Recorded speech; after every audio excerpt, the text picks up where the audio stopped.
नमस्कार। रेडियो हिंदुस्तान से मैं वर्षा अग्रवाल आप सभी को बताने जा रही हूँ कुछ बात। चैत्र एवं कार्तिक मास में अवश्य पढ़े भगवान चित्रगुप्त की यह कथा।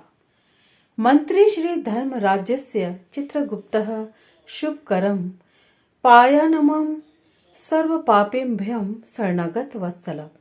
एक बार युधिष्ठिर जी भीष्म जी से बोले, हे पितामह, आपकी कृपा से मैंने धर्म शास्त्र सुने, परंतु यम द्वितीया का क्या पुण्य है, क्या फल है, यह मैं सुनना चाहता हूँ। आप कृपा करके मुझे विस्तार पूर्वक कहिए। भीष्म जी बोले, तूने अच्छी बात पूछी, मैं उस उत्तम व्रत को विस्तार पूर्वक बताता हूँ।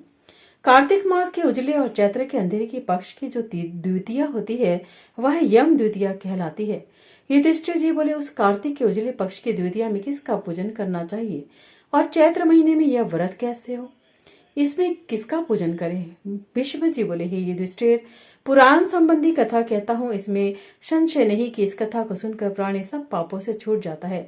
सतयुग में नारायण भगवान से जिनकी नाभि में कमल है, उससे 4 मुंह वाले ब्रह्मा जी उत्पन्न हुए थे, जिनसे वेद वेता भगवान ने 4 वेद कहे। नारायण बोले, हे ब्रह्मा जी, आप सबकी तुरीय अवस्था रूप और योगियों की गति हो, मेरी आज्ञा से संपूर्ण जगत हो, शीघ्र रचो। हरि के ऐसे वचन सुनकर हर्ष से प्रफुल्लित हुए ब्रह्मा जी ने मुख से ब्राह्मणों को, बाहुओं से क्षत्रियों को, जंघाओं से वैश्यों को और पैरों से शूद्रों को उत्पन्न किया। उनके पीछे देव, गंधर्व, दानव, राक्षस, सर्प, नाग, जल के जीव, स्थल के जीव, नदी, पर्वत, वृक्ष आदि को पैदा कर मनु जी को पैदा किया। इसके बाद दक्ष प्रजापति जी को पैदा किया और तब उनसे आगे और सृष्टि उत्पन्न करने को कहा। दक्ष प्रजापति जी से 60 कन्याएं उत्पन्न हुई, जिनमें से 10 धर्मराज को, 13 कश्यप को और 27 चंद्रमा को दी। कश्यप जी से देव, दानव, राक्षस, इनके सिवा और भी गंधर्व, पिशाच, गौ और पक्षियों की जातियां पैदा हुई। धर्मराज को धर्म प्रधान जानकर सबके पितामह ब्रह्मा जी ने उन्हें सब लोगों का अधिकार दिया। यमराज से कहा कि तुम आलस्य त्याग कर काम करो। जीवों ने जैसे जैसे शुभ व अशुभ कर्म किए हैं, उसी प्रकार न्याय पूर्वक वेद शास्त्र में कहीं विधि के अनुसार कर्ता को कर्म का फल दो और सदा मेरी आज्ञा का पालन करो। ब्रह्मा जी की आज्ञा सुनकर बुद्धिमान धर्मराज ने हाथ जोड़कर सबके परम पूज्य ब्रह्मा जी को कहा, हे प्रभु, मैं आपका सेवक निवेदन करता हूँ कि सारे जगत के कर्मों का विभाग पूर्वक फल देने की जो आपने मुझे आज्ञा दी है वह एक महान कर्म है। आपकी आज्ञा शिरोधार्य कर मैं यह काम करूंगा जिससे कि कर्ताओं को फल मिलेगा, परंतु पूरी सृष्टि में जीव और उनके देह भी अनंत हैं। देश काल, ज्ञात अज्ञात आदि भेदों से कर्म भी अनंत है। उनमें कर्ता ने कितने किए, कितने भोगे, कितने शेष हैं और कैसा उनका भोग है तथा इन कर्मों के भी मुख्य व गौण भेद से अनेक हो जाते हैं।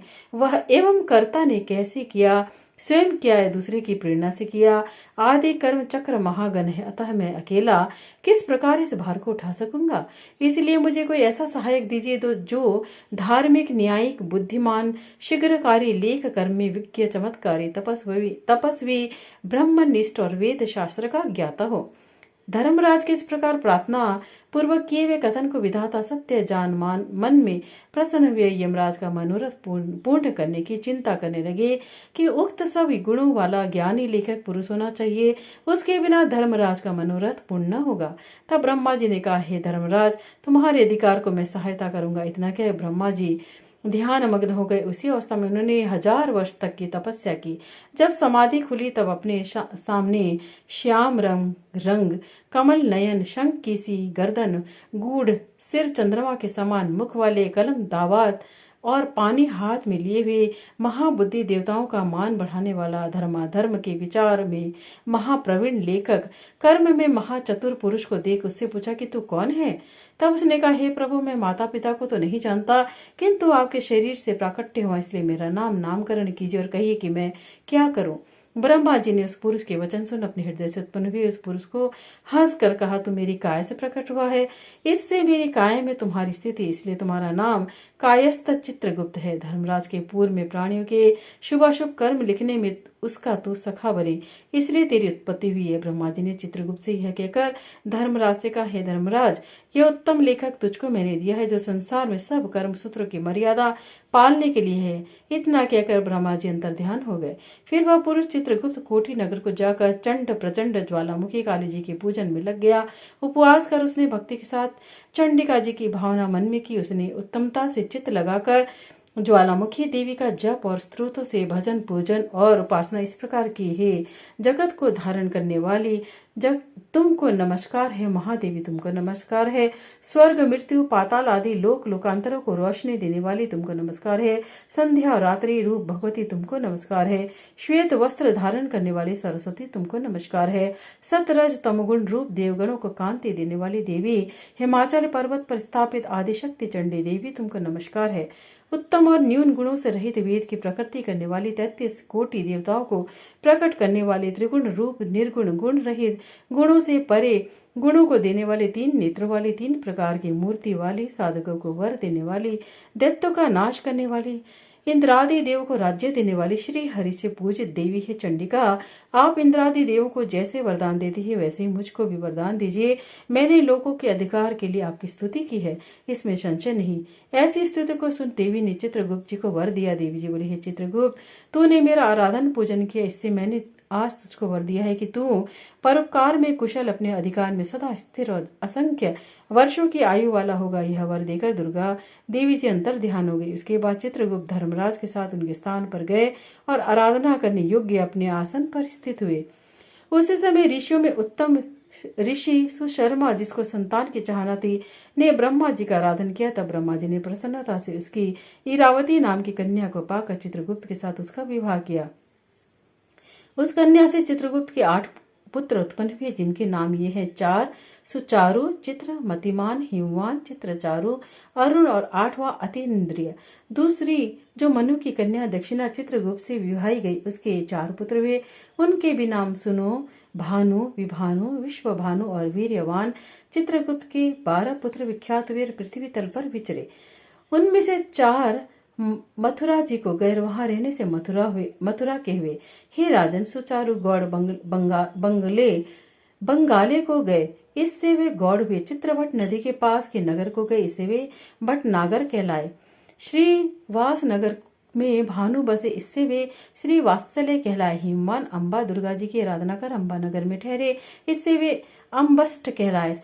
सखसेन नगर में अपनी भार्या के साथ मतिमान गए, इससे वे सूर्य ध्वज कहलाए। अनेक स्थानों में बसे, अनेक जाति कहलाए। इस समय पृथ्वी पर एक राजा जिसका नाम सौदास था, सौराष्ट्र नगर में उत्पन्न हुआ। वह महापापी, पराया धन चुराने वाला, पराई स्त्रियों के में आसक्त, महाअभिमानी, चुगलखोर और पाप करने वाला था। हे राजन, जन्म से लेकर सारी आयु पर्यंत उसने कुछ भी धर्म नहीं किया। किसी समय वह राजा अपनी सेना लेकर उस वन में, जहाँ बहुत हिरण आदि जीव रहते थे, शिकार खेलने गया। वहां उसने निरंतर व्रत करते हुए एक ब्राह्मण को देखा। वह ब्राह्मण चित्रगुप्त और यमराज जी का पूजन कर रहा था। यम द्वितीय का दिन था। राजा ने पूछा, महाराज आप क्या कर रहे हो? ब्राह्मण ने यह यम द्वितीय व्रत कह सुनाया।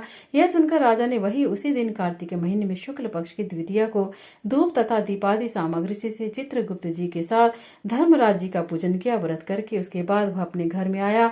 कुछ दिन पीछे उसके मन में विस्मरण हुआ कि वह व्रत भूल गया। याद आने पर उसने फिर से व्रत किया। समयोपरांत काल संयोग से वह राजा सौदास मर गया। यमदूतों ने उसे दृढ़ता से बांधकर यमराज जी के पास पहुंचाया। यमराज जी ने उस घबराते हुए मन वाले राजा को अपने दूतों से पिटते हुए देखा तो चित्रगुप्त से पूछा कि इस राजा ने क्या कर्म किया। उस समय धर्मराज जी का वचन सुन चित्रगुप्त जी बोले, इसने बहुत ही दुष्कर्म किए, परंतु देव योग से एक व्रत किया जो कार्तिक के शुक्ल पक्ष में यम द्वितीया में होती है।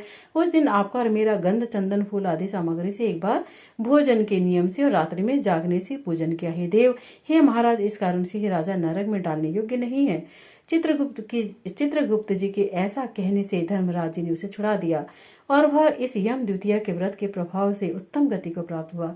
ऐसा सुनकर राजा युधिष्ठिर भीष्म से बोले, हे पितामह, इस व्रत में मनुष्य को धर्मराज और चित्रगुप्त जी का पूजन कैसे करना चाहिए, सो मुझे कहिए। भीष्म जी बोले, यम द्वितीया के विधान को सुनो। एक पवित्र स्थान पर धर्मराज और चित्रगुप्त जी की मूर्ति बनाए और उनकी पूजा की कल्पना करे। वहां दोनों की प्रतिष्ठा 16 प्रकार वह 5 प्रकार के सामग्री से श्रद्धा श्रद्धा भक्ति युक्त नाना प्रकार के पकवानों, लड्डुओं, फल फूल, पान तथा दक्षिणादि सामग्रियों से धर्मराज जी की और चित्रगुप्त जी का पूजन करना चाहिए। पीछे बारंबार नमस्कार करे, हे धर्मराज